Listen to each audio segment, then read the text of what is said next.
a stud from Arizona State, a man who has the capability to take over any game whenever. The last 2 weeks for the Miami Dolphins, this man has become a pillar for a success story that seemingly was impossible for this Dolphins family in this current season. Ladies and gentlemen, Jack Jones. Yeah. I appreciate it. How are you, Jack? I'm good. How you doing? Good, man. Okay, so let's talk about it. Obviously, game-winning interception this past week. Hey, let's go. Yeah.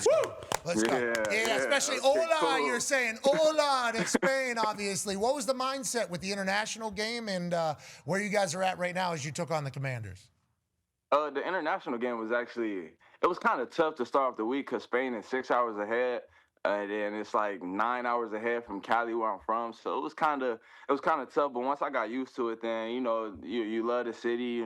Spain took care of us, showed us great hospitality, and the fans was lit in the stadium. So I mean, I don't know, the atmosphere was crazy. Okay, Jack. Every international game seemingly crazy. I think one of my favorite stories from any international game this season comes from you. Allegedly, before, the interception against Marcus Mariota, you told the team, boys, stop the run, okay? You just stop the run. This guy's going to throw me a ball. That is just how this is going to work. Did you know that? Was that a sense from film study, from the game, or why in that moment? And are you a chirpy guy? Are you one of the leaders of this team now, especially with where the Dolphins are trying to head to? Yeah, I would like to say I'm one of the leaders on the team, being one of the older guys who've been in the league and been around a little bit. So, yeah, I would like to say that. But I think it was more so the game. As the flow of the game was going, I felt like I had an opportunity at 2 other picks. I should have left the game with about 3 picks, but, he threw one of them over my head, and that was a coverage against Debo. They called it a bad PI call. And then there was one on the sideline where they called it uncatchable, and they tried to call that one PI too, but Mike McDaniel went crazy on the sideline and made the refs wave off the flag. But if I would have turned my head around and found the ball, I could have left the game with 3 picks. So I just was feeling, I'm like, man, then he going to throw me one, man. And I felt like OT, I was like, they're going to try to run the ball, so I got to talk to the tackling leader in the NFL, let him go stop that run, and that boy going to throw me the rock, and we going to light it up in the plane. And it ended up working out exactly how you thought it would, which is spectacular. And I think, we're going to highlight this today in a good D segment. So D-Butt will have a question for you about this play, I believe, here in a matter of moments. But let's talk about what you just said there about Mike McDaniel going crazy on the sideline for them to pick up a flag. Obviously, I didn't play for a team that he coached. I've never really been around him. Outside looking in, seems like a unique fella. Okay, seems like a very unique man. They fire Greer, obviously general manager who'd been there for a long time, which basically kind of says like, hey, McDaniel, this is kind of your team right now, kind of what you want to do. How has the building been rallying around him, and what is he like as a coach, as a player for him? Because I don't think any of us truly can talk about that much. I think he's actually a great person, and he actually cares for his players. He's not one of those like where he's not understanding. He's understanding with all the players, and he gives players, opportunities. And I think that's one of the reasons that I'm here. He gives players opportunities, and I think Mike is a good coach, and I'm actually glad that they kept Mike, and I appreciate Greer for giving me the opportunity, but I'm glad they kept Mike. Yeah, it feels like players love him. We enjoy whenever he talks because it's entertaining. I mean, he's an entertaining fella. He sounds like nobody else that is a coach in the NFL. What has it been like being a Dolphin? And do you think that you guys are able to be a team that can go on a real run with everything that happens outside down there?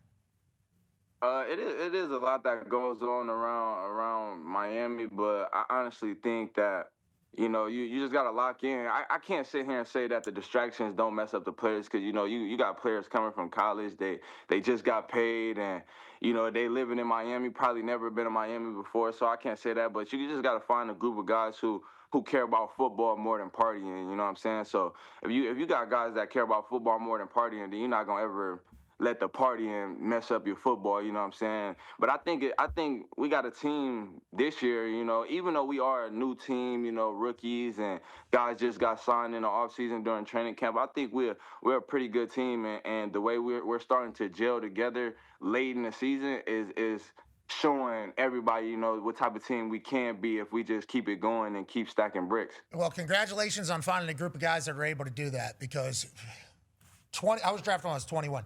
If 21-year-old me was dropped into Miami, and, all I knew was Wayne saying, live on Sunday, King of Diamonds Monday. It's like, I'm going to Miami. I got to like at least go check these places out. And then from what I've heard, once you check these places out, wow, these do live up to the hype. Sweet. Yeah. It is hospitality. Sweet. It is. Great hospitality. So yeah, a lot of hospitality, a lot of opportunity down there from what I've been told. So it's like, I think finding a team or fielding a team down there, especially with the type of humans that are in football versus maybe other sports. Now the Heat obviously able to do it, so it is certainly something. But I think that is an added distraction that doesn't get talked about enough. Now let's talk about you guys going to Spain and getting a big time win. Go ahead, D-Bud. Yeah, we talked about that interception. You've had some of my favorite interceptions that I've seen in the NFL, period. Just great instincts on the field. You talked about being one of the older guys in the locker room now. How has your game prep changed? You know, watching film, getting ready for the game, and kind of getting in the moment and letting your instincts take over. One of the plays, I think it was maybe last year or the year before, that pick six. Again, plays like you don't see shit like this. You know, rarely do you see a play like this. So how has your game prep kind of evolved throughout the evolution of your career? Now, can we break down this play? Because I kind of feel like this play blew up, but it didn't really blow up how it's supposed to. Like, really think about this play. This is a screen play behind the backfield. I am a cornerback going behind the backfield, catching it one hand, taking it to the end zone. That's ridiculous. That's elite. I agree.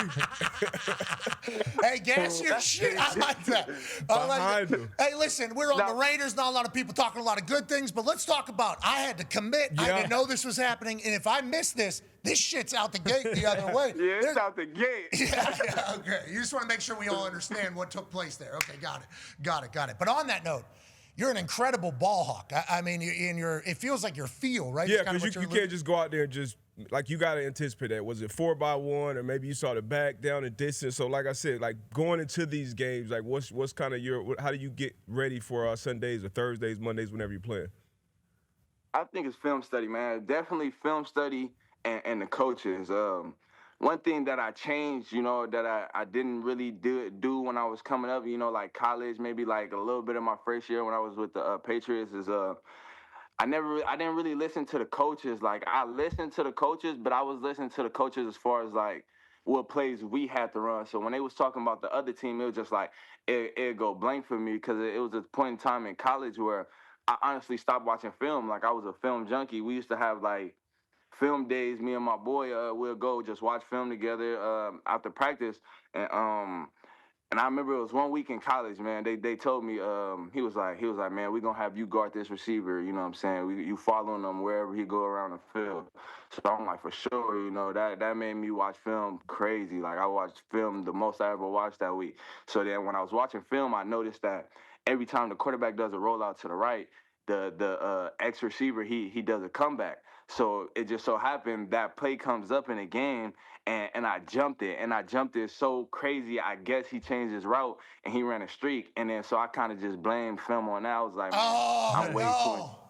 I was like, I'm way too instinctual just to go out there guessing plays. You know what I'm saying? I kind of feel like film at one point. This was at one point. Film helped me. Film was hurting me by, I would look at a play and I'll try to guess that play, but it's like it's 3 different plays out of that formation, so I can't just guess that play. I have to anticipate that play, and I think that's what the coaches taught me. How to watch film and how to anticipate versus guessing. And then I also think that the coaches, like, they're more correct than I am. You know what I'm saying? They sit there and watch the film for millions of hours versus me, you know what I'm saying, versus my 5,000 hours or whatever it may be, you know what I'm saying? So I listen to the coaches and then go out there and let my instincts play. I love the fact, this is like when fat people have like a salad for the first time and they shit their pants, because the salad, See? This isn't good for me. That's why I don't eat salad. That's why I don't do it. I shit my pants. You, watching film, they got me one-on-one with a guy.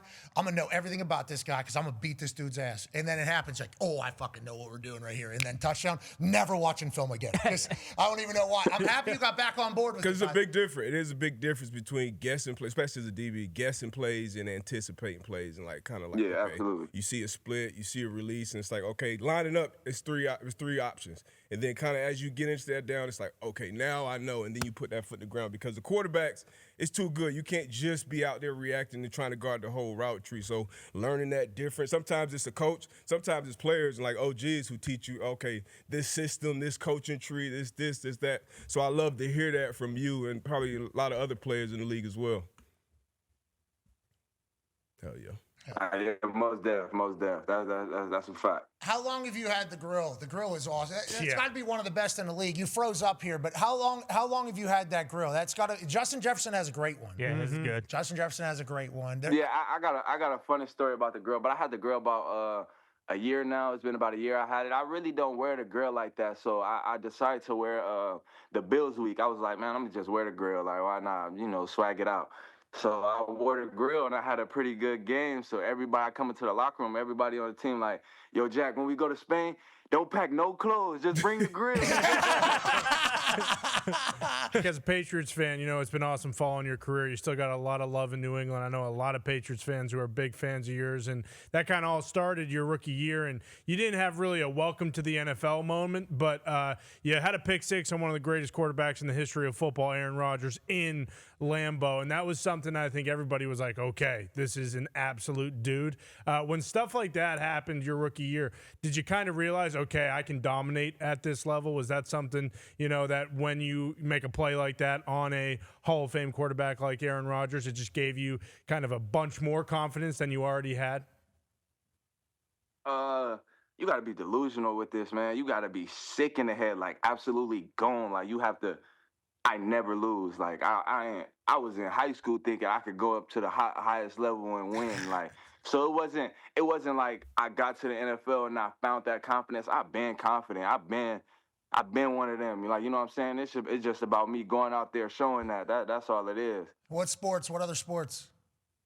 I ain't playing no other sport. I tried basketball, but I ain't no basketball player, man. I like to hit people. You're the greatest, Jack. All right, last question here comes from Ty. Yeah, Jack, a couple weeks ago at the trade deadline, and I don't think, definitely not the case in you guys' building, but the media, we're talking about, hey, the Dolphins are going to be sellers. We see Jalen Phillips get traded and a bunch of other guys' names kind of get floated out there. And kind of the narrative is, okay, the Dolphins are packing it in. They're starting to look ahead towards next year.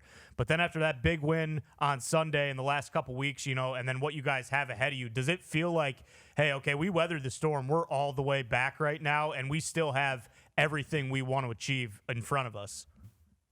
Absolutely. I mean, we know that it's going to take a couple moving pieces to get to where we want to go, and then also us, playing dominant football, so we understand that. We just got to keep going, man, play it week by week. We got the Saints coming up next week, so go out there, attack that, come out victorious that week, and then move on from it. But we got to win games, and pieces got to be moved around and for us to make the playoffs, and we know that. So, but we believe in our head that it can happen. So, it can happen. Yeah, delusional, man. Got to be. I mean, that's literally half. Yeah, how you have gotta to, be. yes, you do. AQ has a question for you about all the messaging here. Yeah, on that note, what has Coach's messaging been like as you dug yourself a hole early, as you just touched on? Now you're climbing your way out of it. What has his messaging been? Do we have a motto or a mantra? Any of that shit?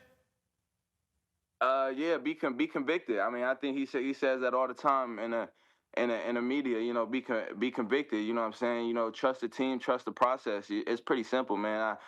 We all know, like, you can feel it in the building, like where it was like, damn, we're a really good team, but something is not clicking. But like, what is it? And for some reason, just from what I got from the team, it didn't really seem like a big question to where like guys started to change their formula and change their everyday routine. They just kept going and putting one foot in front of another, trusting the coaches, and it's starting to look the way it should. And I think that's the way it should be. Just keep trusting the coaches, putting one foot in front of another, because this is a tough league, man. And every coach, every player go out there and train as hard as they can to get that dub on Sunday. All right, well, good luck out there down the stretch. We can't wait to watch. We're on bye week right now, is that right? Yes, sir. Okay, how's it going? We got any plans? Obviously, we taking care of business through it all, but what do you have going on? Nothing, man. I just honestly came back home, see my babies, and then I'm gonna go back out to Miami, start training. I'm not taking the whole week off. It's still work to be done. Tell the babies we said hello. We appreciate you joining us. You're the man. Keep killing it. And it's been fun to watch your entire story, dude. You know, a lot of people. Thank you. I appreciate that.